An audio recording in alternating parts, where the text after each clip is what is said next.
Баршаңызға сәлем достар, арнама қош келдіңіздер. Бүгін мен сіздерге үй жағдайында қарайған беттерді, күнге күйген беттерге өте жақсы көмектесетін ең керемет масканың рецептімен бөлісемін.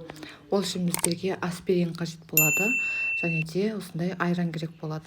Аспиринді кез келген жаңағы аптекалардан ала аласыздар. Ал айранды кез келген пайыздық айрандар бола береді. Енді біздерге бір ас қасық айран қажет болады. Оны бір таза бір ыдысқа салып, және де 2 немесе 3 аспиринді алып, оны ұсақтап, жақсылап езіп, жаңағы айранымыздың үстіне саламыз.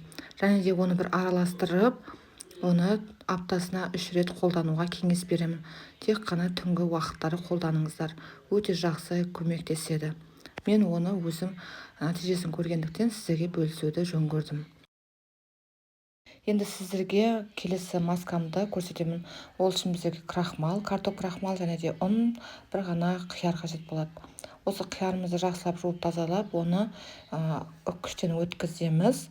Жақсылап осы ұсақтап өткізгеннен кейін оны бір арнайы марламызға саламыз.